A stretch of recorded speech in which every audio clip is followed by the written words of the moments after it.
Welcome everyone to our last stream of Ooh, Gamescom 2021. You're so on the internet and your hair is fabulous. Fabulous. That's great news. Thanks for the hair feedback. Yeah, this is our last stream of Gamescom and this is also our Gamescom recap. So today we just want to talk a bit about our favorite moments, how Gamescom was as an overall experience for us. Maybe if we had any favorite announcements, favorite games we're looking forward to that were exhibited, favorite demos, and so on. Just everything that was cool about Gamescom 2021 and Indie Arena Booth 2021. But first, let's introduce ourselves really quickly. You are, of course, on the Twitch page of Off the Beaten Track. We're a German indie game developer working on our game, The Cost of Recovery, our upcoming narrative adventure. Also in the About section, there are links to Steam, etc., so check them out. And I'm Ines. I'm the marketing and social media lead. And next to me is Jens. Who are you? Hello. I didn't know who you were going to pick first, Alex or me. So hi, I'm Jens. I'm the founder of The Beaten Track. I do a lot of stuff, game design, programming, accounting. A lot of stuff. Well, yeah, that's me. That leaves only me, right? Mm-hmm. Hi, I'm Alex. I'm the founder of a completely different studio, Farbspiel Interactive, and we're currently making a game about cults and personal responsibility, which is in development, but not as far along as the cost of recovery by far.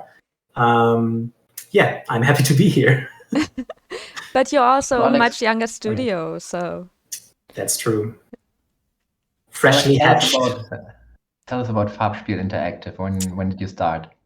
We were founded on the 10th of June this year, and we work from Cologne, Germany. We're a team of 7 people currently, and yeah, like I said, we're focusing mainly on narrative games. But personally, as the game designer and accountant and everything Jens just mentioned, I try to make our games as serious as possible, because, for example, the game we're currently working on tries to tackle the whole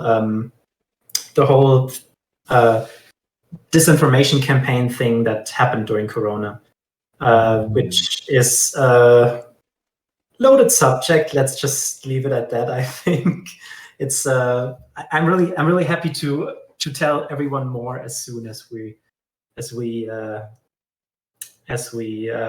reach a point of production where I'm comfortable about talking about the game.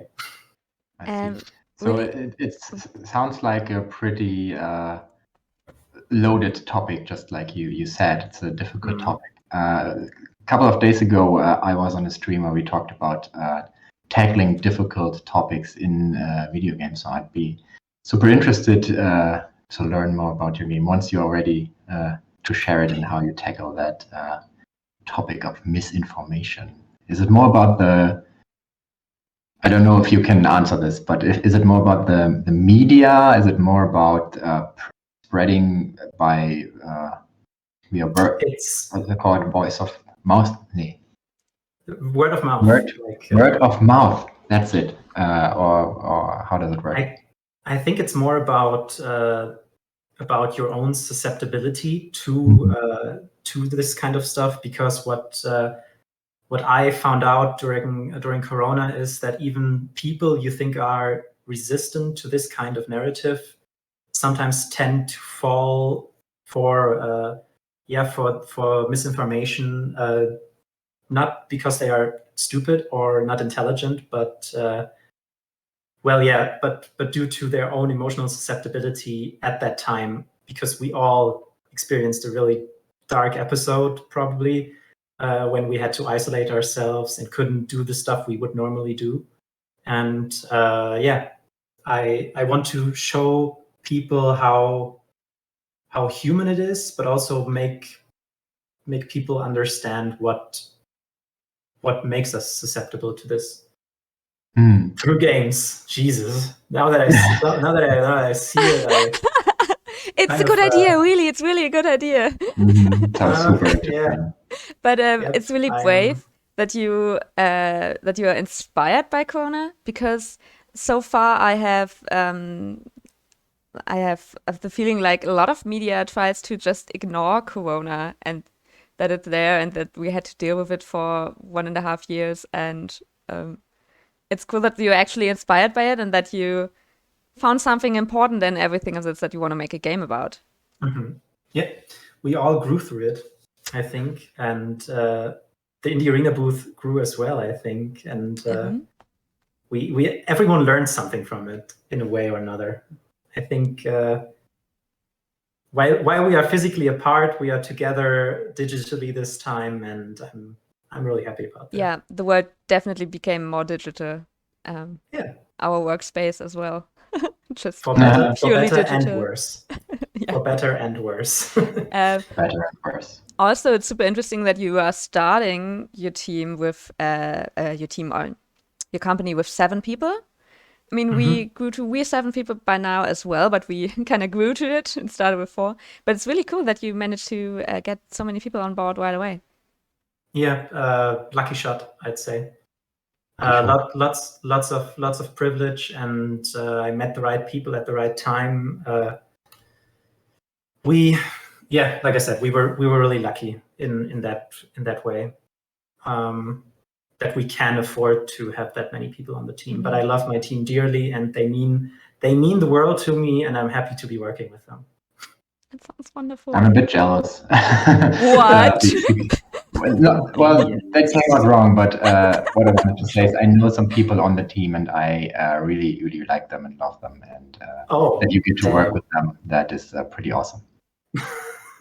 Yeah, I'm not giving them to you. I'm sorry. They belong to me now. Okay, Jens. Okay, but let's talk a bit more about our Gamescom experiences here. So, yes, did you have a good Gamescom? Yeah. Oh, no answer. What? That was very hesitant. Definitely. Yes. You know, it's the delay, my ping and stuff like that. Maybe tell us a bit about how your Gamescom went. Like, what did you do? Did you get to check out something? What were your Gamescom activities? Well, I mainly had a lot of meetings, looking for publishers and people to help out on our project. So I got mostly stuck in DevCom and Meet to Match meetings, but the time I got off, I also did enjoy checking out the Indie Arena booth, and I also got to see some games in Cologne in the Experion, I think it's called. Right? Yes. There's like this location in Germany, which is next to a Saturn, where they also showed some of the games, which I really enjoyed. Yes. Cool. Yeah, I saw some pictures of that on Twitter, so that looked really cool. Yeah. Jens, how was your Gamescom? Did you get to check out anything, or were you stuck in work? I can relate to Alex's being stuck in meeting all the time, because that was my Gamescom years ago, and I had many Gamescom where I just ran from meeting to meeting and had meetings with publishers and outsourcing companies and all of that. But this year was pretty relaxed for me when it came to meetings, which is kind of good, but also a sign that we are just in the middle of production. So all of the things that you would need meetings for have been kind of taken care of. But I did enjoy very much running into old friends, meeting old friends in video calls, seeing how their game has progressed, reconnecting with them, seeing some people and projects that I like and love on the Indie Arena booth. yeah, that has been a big source of joy for me this week, and also being on stream all the time. I can't imagine how you did it, Ian. So you were on stream every day. I only had like 4 streams or something, but that was a lot for me as well. But it was a lot of fun as well. Yeah, we did streams every day. We'll upload some of them as VODs afterwards, also on YouTube, and I'll link them at the time for those who haven't seen them.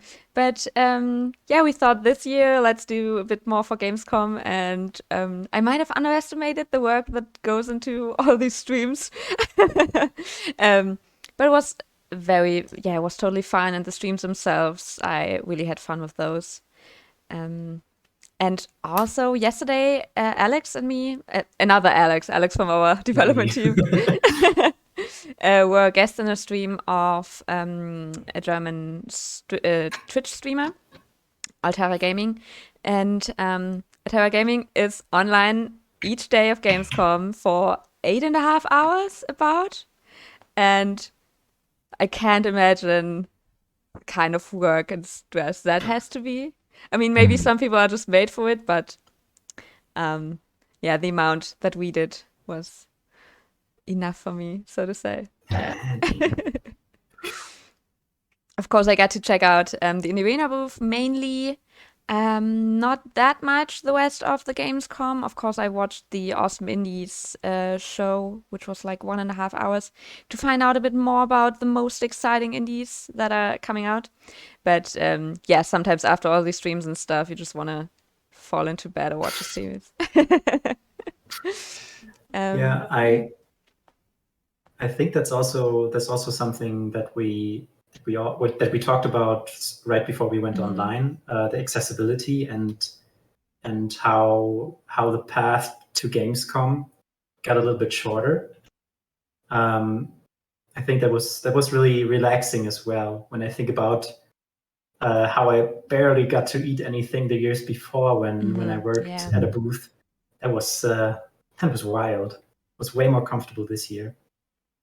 Yeah, it's definitely easier to take care of your own physical and mental health, I guess, to plan in some breaks and not just take them if an opportunity rises, which never does during a Gamescom physically.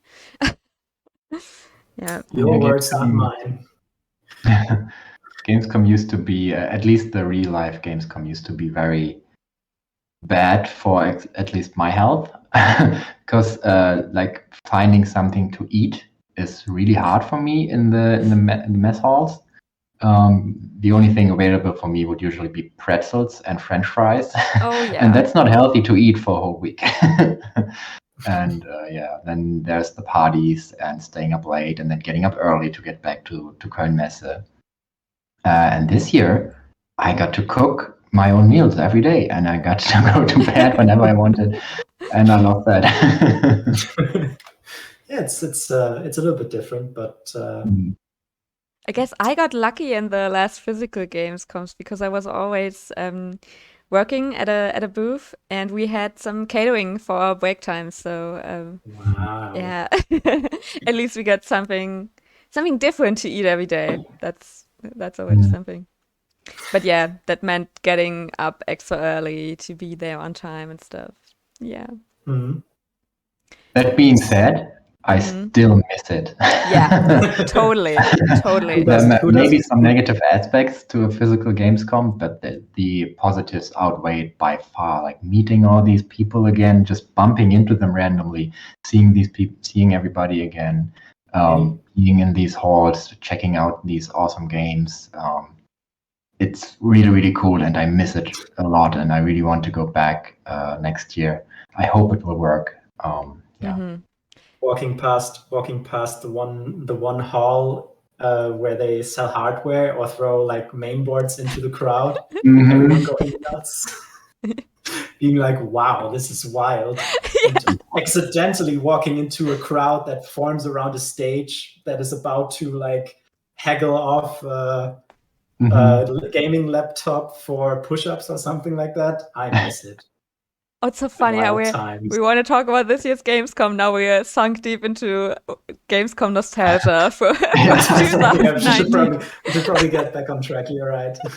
No, but it's fine. But totally, like, a Gamescom is still exciting, of course, but you just can't match that excitement of being there physically.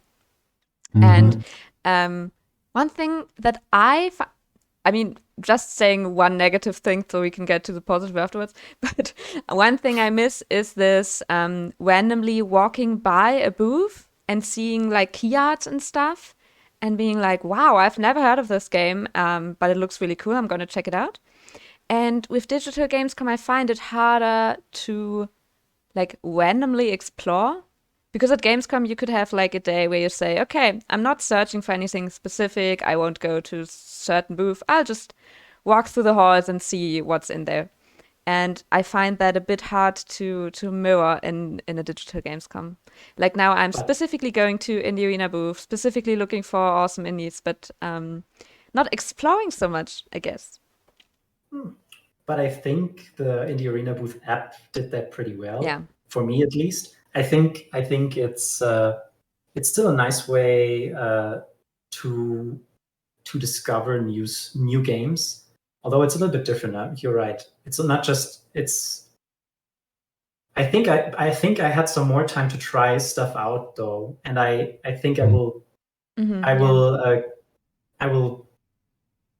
will be more comfortable, or I will be able to keep track of the games that I found this Gamescom easier than I did the years before, because sometimes the whole impressions just become too intense, and you cannot remember the one game that you saw the key art for, and you cannot remember the name, and you didn't put it on your Steam wish list immediately, and then you will never find it again. Happened to me, I think, well, more often than I would like to that I would like to think. And I think that's more comfortable digitally this year. Totally.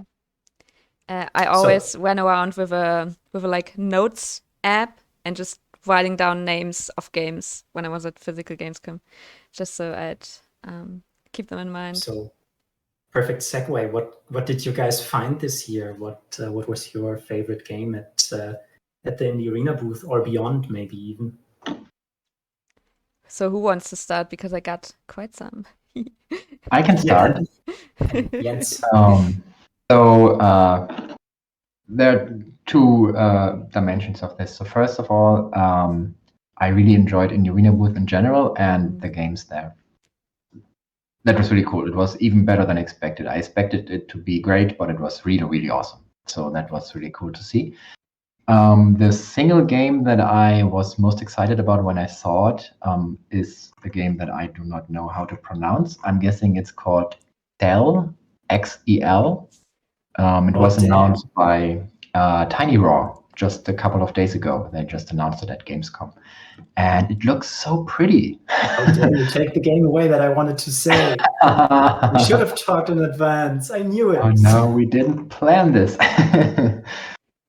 Yeah, but that's really, really cool. I'll just put on the Steam page of that really quick.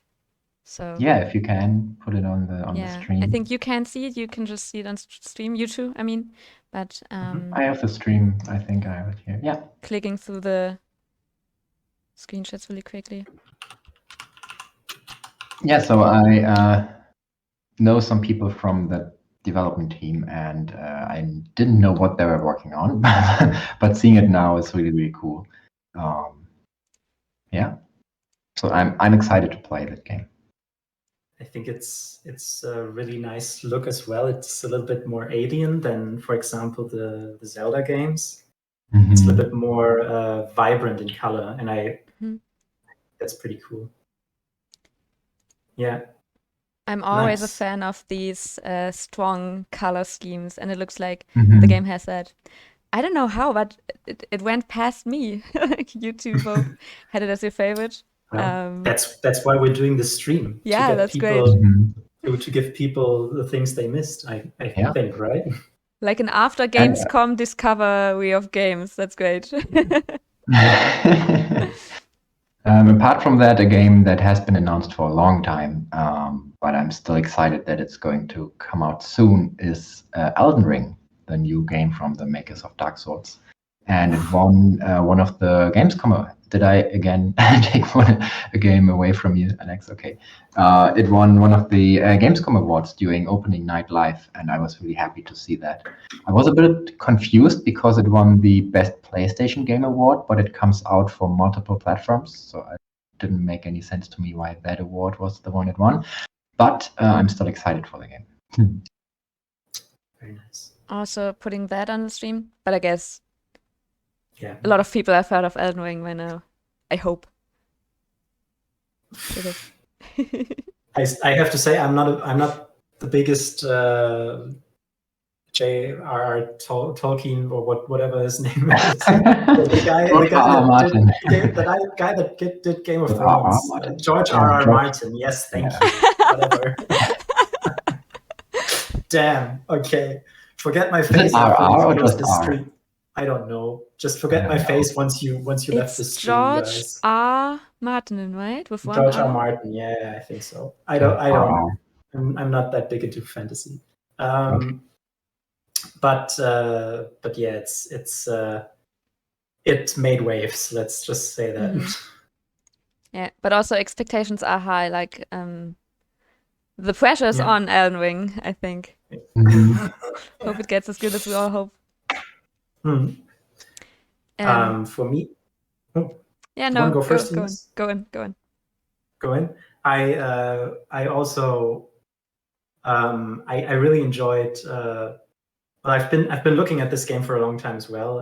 Hellpie by you probably know what I'm talking about. I think the stream knows what I'm talking about as well. I kind of like. I've been looking at a lot of video footage on Twitter mostly, and it's a really fun game. Or it looks really fun. And I'm really excited for it to come out because while it's a bit vulgar for my taste, the gameplay is really dynamic, and I do love good 3D jump and runs. Yes. Also, I didn't know that one. But it's very very interesting to read the description right now. Hellpie is a filthy 3D platformer. Okay. Yep. Jump one, swing, and fight your way through a variety of open and linear levels. Collect tons of stuff and use Nugget, the chubby angel, to swing around and smash your enemies. Meet deranged characters and find disgusting pie ingredients in a weird, twisted world. Oh, I love it. It's wild, but in the best kind of way. So, yeah. That was one of my highlights. And when it comes to AAA, I think I really like, while I probably won't play it because it's not my kind of game, I really like the new look of Saints Row, which is like the reboot. And I was really surprised because it looked so down to earth. And at the same time, it's still pretty crazy visually. I was positively surprised by that, I'd say. Yeah. Gotta admit that, yeah, I didn't have that. I had my eye on those at all because I never played Saints Row. I think the only AAA apart from Elden Ring, so Elden Ring is one of the games that I'm very excited for. But when it comes out, I'll watch a bit how it is and stuff, and then decide whether I'm going to play it or not. But what I definitely want to play is the Horizon Zero Dawn's next part. Yeah, and now Horizon something West, right? Why can't I remember it right now? Forbidden West, Horizon Forbidden West. Yeah.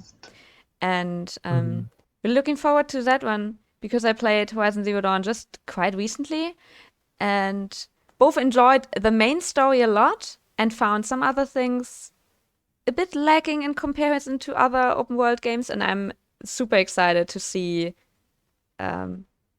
what they're going for next, to see the next main story of that, and to see if they've really improved on the things that didn't 100% catch me. Yeah. Nice. Yes, I agree with that. I think it's always super interesting when they add another layer of gameplay. In this case, diving, which I do like diving. I do like diving. No, seriously, when Uncharted did it, I was super into it. When Assassin's Creed did it, I was super into it. Diving is just fun. All right. Just as fishing is. Fishing in games, you got me. 10 out of 10. If they put a fishing minigame into it, it will probably be a good game. It totally justifies a Skyrim re-release when you definitely, yes. Thank you for asking. That's exactly the reason why I will buy Skyrim for the 5th time. I feel like that's one of the two musts that games must have right now. It's a fishing minigame and petable animals. Oh yeah, right. Like, if you don't have those two, you're gonna have to patch it in at some point because people are gonna ask for it. Yeah. Very happy to announce that both of those are on our production plan for the cost of recovery. And the fishing will be a bit different. Is this an on-stream announcement? Exclusive. We talked about it yesterday in our AMA already, right? So. Well, not the petable animals. That's true. But the fishing, because it's gonna be. Can I say it? You're gonna be fishing lobsters instead of fish, which I think is so great. I myself am looking forward to it. What I think I enjoyed about this Gamescom as well was the amount of content that came out. I mean, this stream is an example for it, but I saw some really popular German streamers doing like live content from Indie Arena booth as well, and it was a really nice gesture for the German community, for example, to come together like this and produce content for German games. It was really cool. Like, for example, I watched this, I think it was a Hand of Blood stream for Orbital Bullet, which is also a great game you should check out while you are still able to go to Indie Arena booth. And it was really fun. And I usually don't watch as many streams, but I found myself during this Gamescom watching a lot more streams than I would usually do. Which is great. I did enjoy a lot of them. Yep. Okay, I got some more announcements that I'm excited for. So one that I find fits a bit to Elden Ring is that they announced a second part to Blasphemous. I don't know if you know that one. It's like a Dark Souls-esque in the style that it's very hard and has a mysterious theme, Metroidvania game. And I started playing it a few days ago on a Switch, just coincidentally. And then I watched the Awesome Indie Show and found out that there's a new DLC, not paid DLC, it's a free next episode coming out for December. And then they also announced Blasphemous 2 for 2023, so that's still some time to go. But really excited for that one. And what I'm also super excited about from the opening night live actually is Cult of the Lamb. I don't know if did you see that one? Oh yeah, it was really cute and then really disturbing at the same time, which also sure. Opening the Steam page on stream just to show a few pictures. And I mean, it's a roguelike published by Devolver, so that's already something that I always have my eyes open for. It looks a lot like a Devolver game already. Like you don't see the logo, it feels Devolver-y. And since I played Enter the Gungeon, I'm like, oh, Devolver, roguelike, okay, tell me more. And this one looks awesome. And then you also get to build up your cult. So there's like that layer on top of the roguelike dungeon delving. So yeah. Well, I do like myself some cult themes.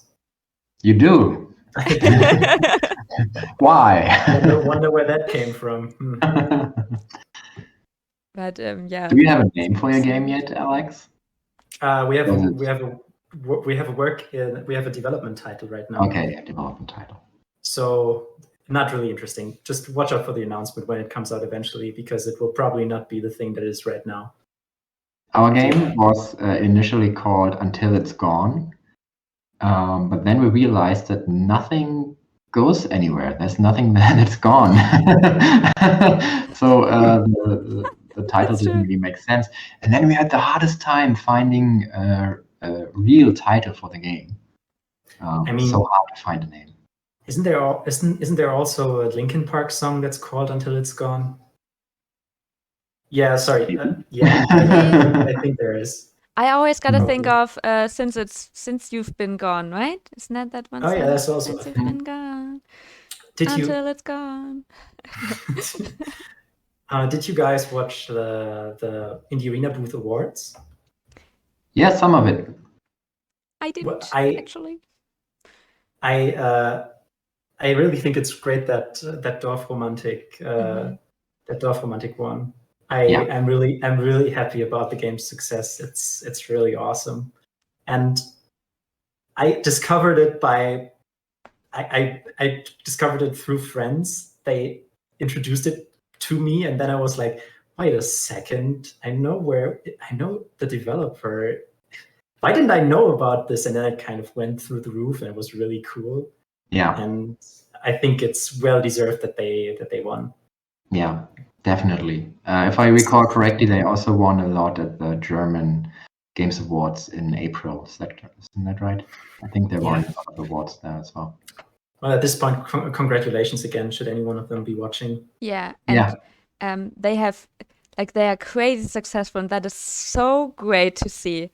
Yes. I just looked on their Steam page, and they have 7,300 reviews right now, which are overwhelmingly positive, and like that amount alone. And I think even like a day after they released or something, they already had, I don't want to say a number, but it was really it was an crazy, astonishing number, something in the thousands or so. So yeah.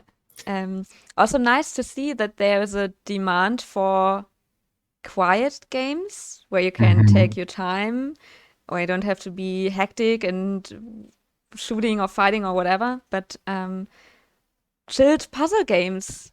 There's a demand for that. Isn't that nice? It doesn't mean we don't love shooting and fighting. Another game that I really enjoyed was Super Cat Boy. It's Super Cat Boy. I think it's Super Cat Boy. Wasn't that even in the BMVI area as well? Yes, right? Definitely. Yeah. So basically, it was our neighbor, Jens. Jens, you should know There's about so many games. Yeah, I know, Jens, but you should know about these games. And the stream should know about these games as well. Yeah, open the Steam page again to show a bit. Yeah, Super Cat Boy. I've seen before at another smaller conference, and it's just the animations are so great, and the style is also pretty cool. And I do love myself animal characters. I just like it, and it's really fun. That's interesting. Then we had on a Thursday we had a stream with Tobias Graf from Mooneye Studios, and we asked him specifically why they have animal characters in both games that we talked about that day. So you should have been there talking about animal characters. You know, it's the old Fable thing. Not Fable the game, but Fable like Aesop, the guy that wrote the animal stories. Probably that. Easily characterized. But would also recommend playing that while Indie Arena Booth is still open, guys. Get it while it's hot. There are so many awesome demos, and Indie Arena Booth goes till tomorrow. I Yes. don't have the time right now, but still today and tomorrow you can play all these awesome demos, or at least some of them, because there are so many that it's hard to play all of them. But yeah. Yeah. Any other games? One that I found exciting was Far Changing Tides, which is a sequel to Far Lone Sails. Yeah. And I mean, Far Lone Sails is already really pretty, but for Changing Tides, wow, they really upped the graphic once more. It looks it's so pretty. Yeah. Show it to the stream. It's also I really already loved in Lone Sails how the player like paced the game by themselves, by kind of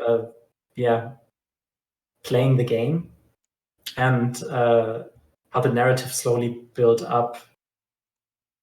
Whew. For those who haven't played it, the soundtrack and the ending is both pretty great.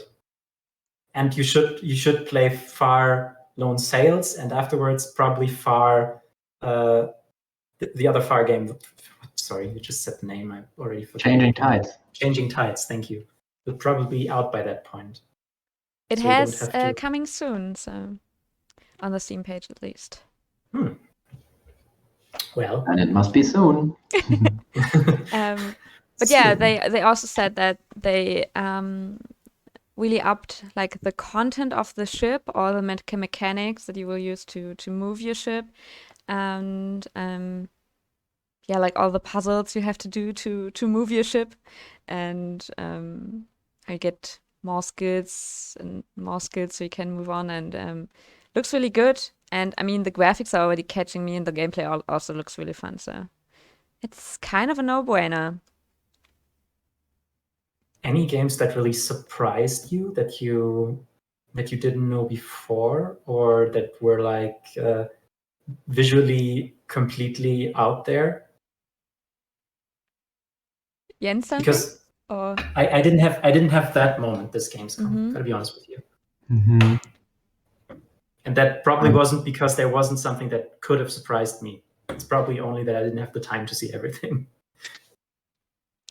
So one that, yeah, I don't know if there was anything that I was like, oh my god, wow, I didn't know about that at all, and I'm like super surprised.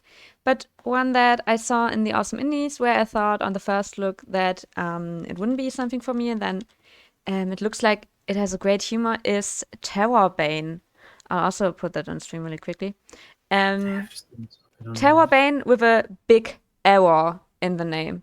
And at first it looks just like a pixel adventure RPG, and pretty, regular, so to say, nothing too exciting. But it's playing a lot with like errors and glitches in the game that you can that you will have to use to get on. And so the screenshots are okay, but you should really watch the trailer or the Awesome Indie show about that to see more about it. And just to read the description really quickly. Become the mighty Terrorbane, a hero caught up in the developer's endless pursuit of creating the perfect video game. Embark on a JRPG-inspired adventure full of references to iconic gaming moments, and hunt down scores of bugs to become the bane of errors. And that sounds like a fun concept. Really like when games take something where you think you know it and then give it a whole nother aspect that really surprises you. That reminds me of one of the games that we played for Adventure Jam. Let me look it up real quick. That also was built around the concept of like going crazy at some point and bugging out. You mean the one where you were like inside the screen and running around the screen and entering different apps and folders and stuff? Yeah. I think it was Echoes of Academe, maybe? Yeah. It took place on a university campus. It's another one. I thought you meant another one. Okay. Yeah, it's called Echoes of Academe by Standoff Software. That was really cool. Another game from Gamescom that I saw and then I was surprised was the new Marvel game. It looks a lot like a new Marvel game. but it's made by the developers of XCOM, which makes me pretty excited because I think that's a pairing that can be very interesting. An XCOM-esque game with Marvel characters sounds super interesting. Yeah. I gotta say, I'm a little bit, as an XCOM and Civilization fan myself, I was really surprised when the trailer dropped, because I think it showed like the superheroes first, and then the logos appeared, the first 2K, and I was like, okay, of course 2K can publish a Marvel game. That's not too wild. And then the Firaxis logo showed up, and it was like, what? Yeah. But I'm totally with you. It sounds really interesting. Yeah. And I think Jake Solomon is also the lead designer on that, who is the lead designer on XCOM and stuff. So it's going to be interesting. Yeah. They seem to be really excited about their IP, and I cannot. It's of course something exciting to work with, right? Did you get to play any demos, or did you not have the time to do so? Not really. Like I said, I already talked about some of the games I got to play demos of, like Super Catboy. Yeah. Okay. No, I think that's all of it. I didn't really get to play that much, sadly. But that's the bane of the developer, right? You want to play the games, but then you have like appointments all day, and like you said, at the end of the day, you are too tired to do anything. Yeah, or to do anything more that's that has to do with Gamescom, because you, at some point, you gotta like pull yourself away and do something else, maybe meet friends. Yeah. Yeah, true.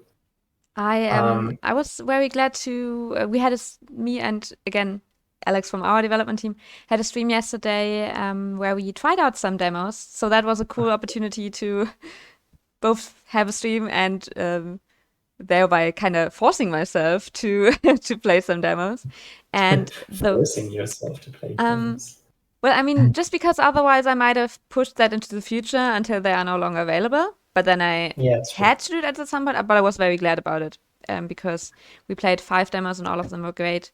I like them all, but I don't want to talk like too much about all that. But one I really enjoyed and that is coming out in a few days, actually, on the 1st of September, is Lake. And that is a game, I'll also put it on the stream, where you play a woman called Meredith who takes a break of her like big city life and goes back to her hometown, which is built around a lake, and delivers mail. And then it's also a narrative game or story-rich game because you get to know all the people, you get to know them better over time, you get to know what moves them, what's important to them, you get to know their stories.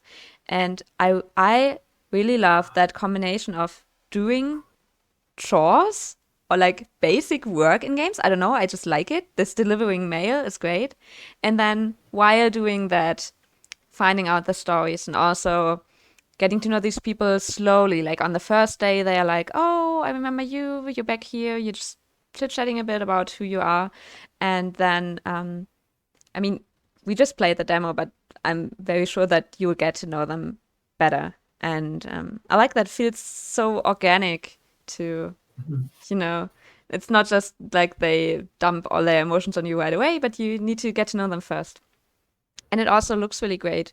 Has a style somewhere between comic-y and realistic, which is something that we're also going for with the Cost of Recovery. So extra interesting to look at this game. And yeah, really looking forward to that and to its release in, what's it, 3 days? 2 days? 3 days. It just says sometime in September. Oh, here it says release date 1st September. Is that not? Oh, great. Then maybe the thing I saw. Well, at least on the Steam page it says 1st of September. Yeah. Now that you're right. On the site it says yes, of course. And just one more I want to talk about that we played yesterday is Torn Away, because that one really surprised me. I didn't know about it at all before Gamescom. And it's by a Russian developer, if I'm not mistaken, Perelesok. I hope I'm pronouncing that right. Description says, see the tragedy of World War II through the eyes of a child. Torn away from your home, you become a worker in a forced labor camp. You have to survive without losing what makes us human in this war-torn world, where only the strongest prevail. And yeah, you're playing as Asia, which is a young girl, and she's trying to get back home.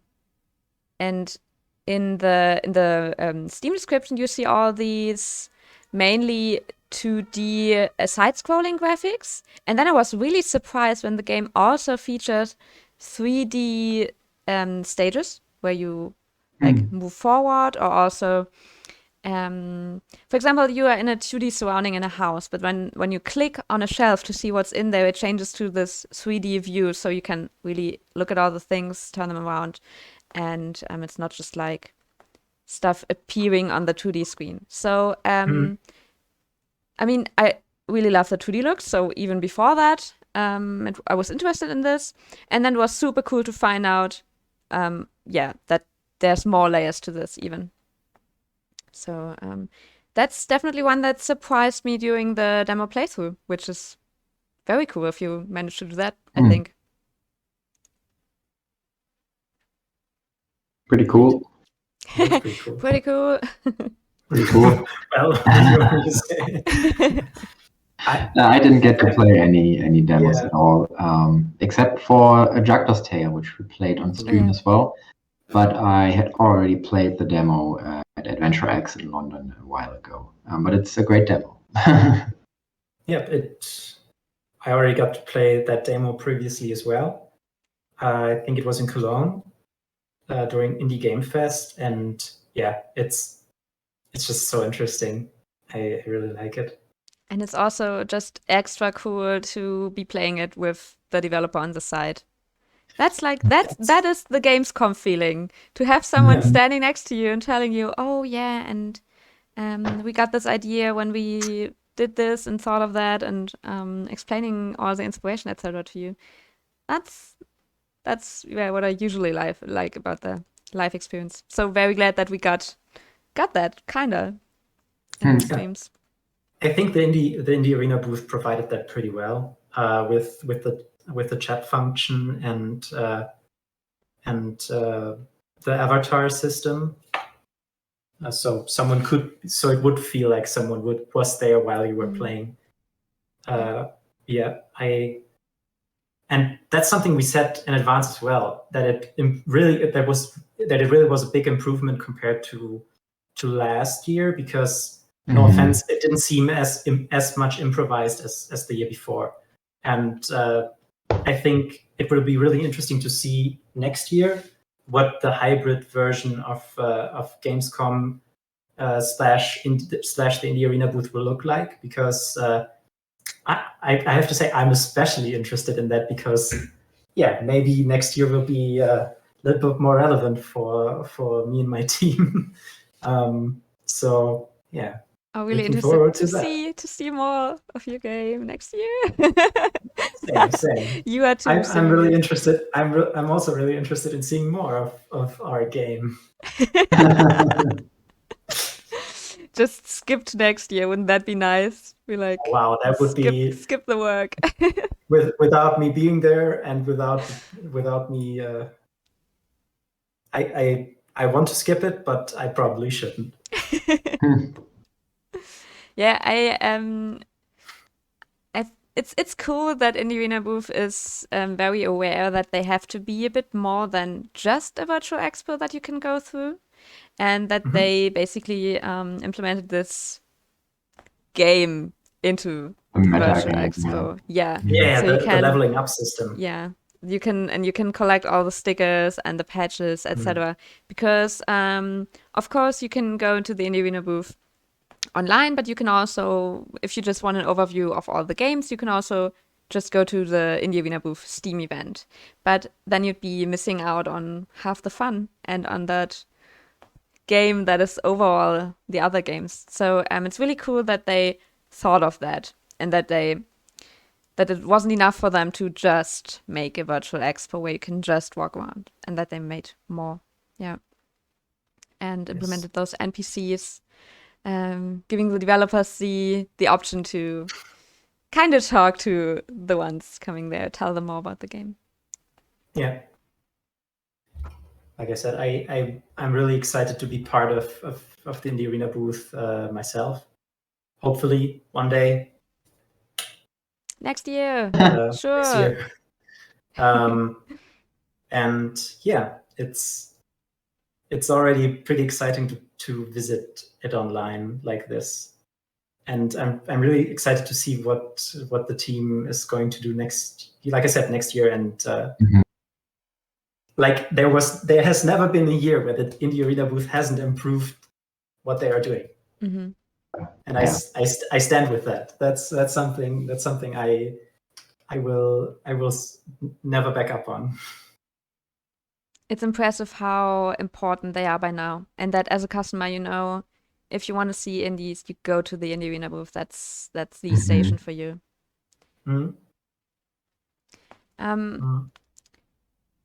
Yeah. We don't have too much time left. One thing that really interests me, though, is there one game that was exhibited, announced, whatever, this Gamescom that you're most looking forward to? Like, tell me that one game. Yeah, it's hard, right? Okay, I'm going to give the cost of recovery. I have to say it. This is someone said here. Sir Strumming said political propaganda in stream. I'm not ashamed of saying that I'm really looking forward to the cost of recovery, and that's not just bias. That's not just bias talking. I think the subject of the game is great, and yeah, but there are so many games that I'm looking forward to. I'm even more afraid now that I won't have the time to play all of the games that I'm excited about now. But there are streams, there are people playing it on Twitch, and yeah, I'm just excited to see all of those games come up that I mentioned previously. Yeah, it's a lot. Definitely hard to say. What's the one thing you're tough excited competition, about? yes. But still, I dare you to. Jens, do you have one game where you say, okay, that's the one that I want to play instantly when it's out? I said it before. It's Elden Ring. Yeah, okay. For me. I have platinum trophies in Dark Souls, Demon Souls, Dark Souls 2, Dark Souls 3, Bloodborne, and Sekiro. And there's no question that I will play Elden Ring and that I'm going to play a lot of it. So I'm really excited for the game to come out. It's gonna be great. And in your away notice right now. Yeah. Oh, does Elden Ring have a definite release date? No, right? Or does it? I think it's January next year. I'm not sure about that, but I think it's January. Oh, it says 21st of January on the Steam page. Yeah. So if that's right, Jens. So don't expect me to be at work on January 22nd. I can imagine, we're like, Jens, could you answer that question? Oh, yeah. Yeah, sure. Yeah. Just do that. It's okay. Okay, but now I'm going to put you on the spot, Ines. Yeah, I thought about it beforehand. So yeah, you did. This is a small one that you might not know. And I'm super excited about it since Ludonarracon. It's Kraken Academy. Oh, yes. It also has a demo here, but I played it at Ludonarracon already by Broccoli Games, a German developer, and it's just so fun. You're at an academy and the school director is a Kraken and you have to help him save the dimension or something. And then there's a girl called Broccoli Girl, and for money you're collecting, what do you call it? Pfand? The thing we have in Germany, where you collect bottles and give them back to the store and you get some money back. I don't know the English word for that. Something like that. Tear? I don't know. They don't have it in America, so. Yeah, And oh yeah, Jens, what's with your camera? Yeah, I'm You just have to blurry. put your It's face also real broccoli close. today. Okay, yeah. But You yeah, have to live with you're collecting spare bottles and bringing them to somewhere to collect your money and stuff, and it just looks so fun. And since Rudrakon, I was like, okay, I hope this is not coming out. I don't know, sometime in 5 years or something. And now it's coming on the 10th of September, so in like 2 weeks, and very excited about that. That's gonna be Nice. that's gonna be an instant buy for me. Kraken Nice. Academy. My favorite. Video games, guys. Yeah. Video games are pretty cool. It's super exciting. Pretty cool, right? I like video games. Me too. We all like them a bit too much, maybe. Yeah, You know, no. I admire No. people who can say, "Oh, I like video games, but that's just for free time. I'm gonna have an adult job in finance or something." We're like, no. Wow, that sounds like the life I don't want to be living, honestly. Yeah. Job in finance. Well, but yeah, just super cool to see all games were announced, either AAA or indie. It's just great time to play video games, I think. Yeah. And a great time to make video games. You tell that to my sleep deficit. Mm-hmm. Yeah, but yeah. So I guess we all had a great time at Gamescom, and specifically in the arena booth, and it sounds like we all want to be part of it again. So hopefully next year we'll all be here again. Talk about how successful our games are by then. I hope so, yeah, but let's wait. I'm not as confident. I want to make a game first before I start talking about it too much, and before I start hyping it up too much. Yeah. But until then, they always say the greatest marketing is releasing a game. It's the greatest marketing for you. It's a good step. Yeah. But it was great talking to you guys. It was great on stream. Right. Thanks for being here. And we'll also upload this as a VOD these coming days, so everyone can hear our Gamescom recaps again and again. And also definitely our streams with Tobias Graf from Mooneye Studios when we talked about Haven Park and Lost Amber, and with Dominic Schön when we talked about A Juggler's Tale. So nice. They will all be there. And is this the end of Gamescom for us? This is the end of Gamescom. Oh my. Hugs out to everyone. Greetings to Cologne. We'll see you again one day. Hey, Cologne. Adios, Cologne. I'll be here, but it'd be less fun without Gamescom. Aww. Okay, but if no one has something they have forgotten for all the stream and now want to tell us desperately, then I think this is the end of that for today. Just once again putting in our marketing for ourselves, because we're developing a game that's called The Cost of Recovery, which is about a family whose son suffered a stroke, and players will get to experience all the different perspectives of the family members and the boy's best friend Haley, to see how everyone deals differently with this, and how everyone has a different idea about what's best in the situation. You can, of course, check it out below in the About section. There's a stream to the link to Steam, and also links to Discord and Twitter, so you can follow us there or join our Discord server and our community to be part of the community, talk to us, ask us questions if you have any, and so on. And also, Indie Arena booth is still going till tomorrow, so you can still visit our booth and all the other booths. Ours is in the BMBI section or area of the Arena booth game. And we don't have a demo, but there are a lot of great demos you can still check out, so take the opportunity. You definitely should. And with that, goodbye for now, and see you soon in our stream. Bye. Adios. Bye.